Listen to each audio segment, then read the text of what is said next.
Welcome to Oxford English with Tipu. இந்த வீடியோவில் நம்ம பார்க்க போகிறது ஹாவ், ஹேஸ், ஹேட் இந்த வார்த்தைகளை இங்கிலீஷில் எப்படி யூஸ் பண்ணுறது அப்படிங்கிறத பார்க்க போகிறோம். அதுக்கப்புறம் has eaten, had eaten, ate இது மூணுக்கும் என்ன வித்தியாசம் அப்படிங்கிறதையும் இந்த வீடியோவில் நம்ம பார்க்க போகிறோம். ஐ ஹாவ் எ கார் அப்படிங்கிறதுக்கு நான் ஒரு கார் வச்சுருக்கேன், என்கிட்ட ஒரு கார் இருக்குது அப்படிங்கிறது தான் அர்த்தம். இதே மாதிரி we have a car, you have a car, they have a car, my friends have a car அப்படிங்கிறதுக்கெலாம் இவங்க கார் வச்சுருக்காங்க அப்படிங்கிறது தான் அர்த்தமாக இருக்கும். அல்லது நான் கார் வச்சுருக்கேன், நாங்கள் கார் வச்சுருக்கோம், அவங்க கார் வச்சுருக்காங்க, இது மாதிரி அர்த்தத்தில் வரும். ஹேஸ்னாலும் அதே அர்த்தம் தான், ஆனால் அது ஹீக்கு தான் வரும். ஹீ ஹேஸ் எ கார் அப்படின்னா அவன் கார் வச்சுருக்கிறான் அப்படின்னு அர்த்தம். அதே மாதிரி ஷீ ஹேஸ் எ கார் அப்படின்னா அவள் கார் வச்சுருக்கான். மை ஃப்ரெண்ட் ஹேஸ் எ கார்னா என் ஃப்ரெண்டு கார் வச்சுருக்கான் அப்படின்னு அர்த்தம். He has no car, I have no கார்னா என்ன அர்த்தம்? ஐ ஹாவ் நோ கார்னா என்கிட்ட கார் இல்லை. ஹீ ஹேஸ் நோ கார்னா அவன்கிட்ட கார் இல்லை. இதை வேறு மாதிரி சொல்கிறது இருந்தால் I do not have a car, he does not have a car. ரெண்டுக்கும் ஒரே அர்த்தம் தான். ஐ ஹாவ் நோ காருக்கும் ஐ டு நாட் ஹாவ் காருக்கும் ரெண்டுக்கும் ஒரே அர்த்தம் தான். ஹீ ஹேஸ் நோ காருக்கும் he does not have a காருக்கும் ஒரே அர்த்தம் தான். அதாவது இது எதுக்கு இந்த இடத்துல வருது அப்படின்னா, ஹாவ்ங்கிறது இந்த இடத்துல ஹெல்பிங் வெர்பு கிடையாது. அது ஆக்சுவலாக என்ன அப்படின்னா பெற்றிருக்கிறேன், வச்சிருக்கிறேன், வச்சிருக்கிறான் அப்படிங்கிற அர்த்தத்தில் வருது. இதை பற்றி இன்னும் விவரம் தெரிஞ்சுக்கிறணும் அப்படின்னாக்கா நீங்கள் இந்த வேர்ப் பற்றிய வீடியோவை பார்க்கலாம்.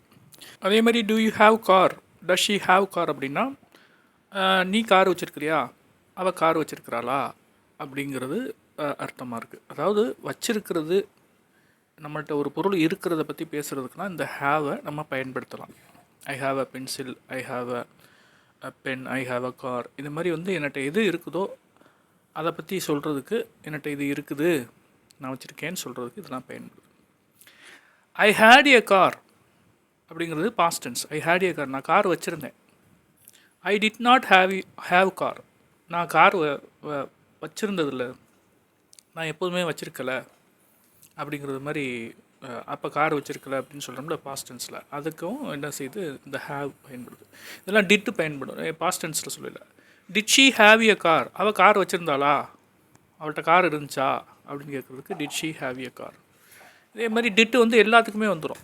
ஹீ ஷீ இட்டு எல்லாத்துக்கும். மை ஃப்ரெண்ட்ஸு, மை ஃப்ரெண்டாக இருந்தாலும், மை ஃப்ரெண்ட்ஸாக இருந்தாலும், ஐயாக இருந்தாலும், வியாக இருந்தாலும், எதாக இருந்தாலும் ஹேட் ஏ கார் தான். I had a car, we had a car, she had a car, எது வேணாலும் என்ன செய்யலாம், போட்டுக்கலாம். ஹேவ், ஹேஸ், ஹேட் அப்படிங்கிறதுக்கு வச்சிரு அப்படிங்கிறதுக்கு அதுதான் அர்த்தம். அதுக்கு ஈக்குவலான வேர்டு என்னென்னா கெட், கெட்ஸ், காட், இது மூணும். இந்த அர்த்தத்தில் தான் இங்கே ஹேவ், ஹேடு இது வரைக்கும் பயன்படுத்தப்பட்டிருக்கு. I have eaten pizza, I ate pizza yesterday. இது ரெண்டுமே முடிஞ்ச விஷயந்தான். ஐ ஹாவ் ஈட்டன் பீஸான்னா நான் பீஸா சாப்பிட்ருக்கேன்னு அர்த்தம். ஐ ஏட் பீஸான்னா நான் நேற்று பீஸா சாப்பிட்டேன். ஐ ஏட் பீஸா எஸ்டர்டேனா நேற்று பீஸா சாப்பிட்டேன். ஆனால் ஐ ஹாவ் ஈட்டன் பீஸானா நான் எப்போயோ சாப்பிட்ருக்கேன்னு அர்த்தம். எப்போ வேணாலும் சாப்பிட்ருக்கலாம். ஐ ஏட் பீஸா எஸ்டர்டே அப்படின்னா நேற்று சாப்பிட்டதை பற்றி பேசுகிறது. அது ஒரு குறிப்பிட்ட டயத்தை சொல்லிடுது. அதனால் ஐ ஏட் பீஸான்னு நம்ம சொல்கிறோம். ஆனால் ரெண்டுமே முடிஞ்ச விஷயந்தான். ஐ ஹாவ் ஈட்டன் சொல்லல, அது எப்போ வேணாலும் நடந்திருக்கலாம். இப்போ ஐ ஹாவ் நெவர் ஈட்டன் பீஸானா நான் எப்போவுமே பீஸா சாப்பிட்டது இல்லைன்னு அர்த்தம். ஐ did not eat pizza today அப்படின்னா இன்றைக்கி நான் பீஸா சாப்பிடல, இன்றைக்கி நான் வேறு ஏதோ சாப்பிட்ருக்கேன் அப்படிங்கிறத சொல்கிறதுக்காக அது வருது. Last week my father went to Madurai, எங்கள் அப்பா போன வாரம் மதுரைக்கு போனார் அப்படின்னு சொல்கிறதுக்காக வென்ட் வரும். Go went. My father has gone to Madurai, எங்கள் அப்பா மதுரைக்கு போயிருக்காரு, இன்னும் அப்போ திரும்பி வரல, மதுரைக்கு போயிருக்காரு. உங்கள் அப்பா எங்கே போயிருக்காரு, எங்கள் அப்பா மதுரைக்கு போயிருக்காரு அப்படின்னு சொல்கிறோம். அந்த இடத்துல தான் ஹேவ் கான் போடணும்.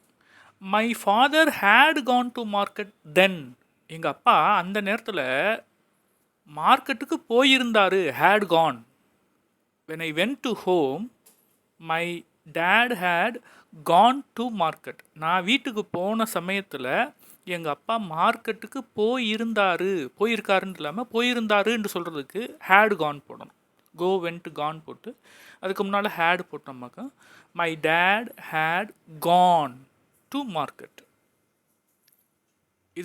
இதுதான் வித்தியாசம். I have eaten, she has eaten, we had eaten. இது மூணுலையும் ஹேவ் ஹேஸ் ஹேடுங்கிறது வந்து ஒரு ஹெல்பிங் வெர்பாக வந்திருக்கு.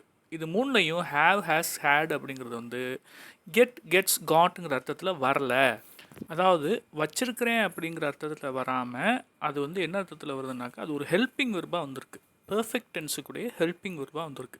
இது சம்மந்தமான மேற்கொண்டு விவரங்களுக்கு நீங்கள் வந்து என்ன செய்யலாம்னா வேர்ப் சம்மந்தமாக உள்ள வீடியோக்களை பார்த்தீங்கன்னா இன்னும் உங்களுக்கு கொஞ்சம் தெளிவாக புரியும். இந்த வீடியோ உங்களுக்கு பிடிச்சிருந்துச்சுன்னா லைக் பண்ணுங்கள், ஷேர் பண்ணுங்கள், சப்ஸ்கிரைப் பண்ணுங்கள். ஆக்ஸ்ஃபோர்ட் இங்கிலீஷ் வித் பூ. தேங்க்யூ ஃபார் வாட்சிங். பாய்.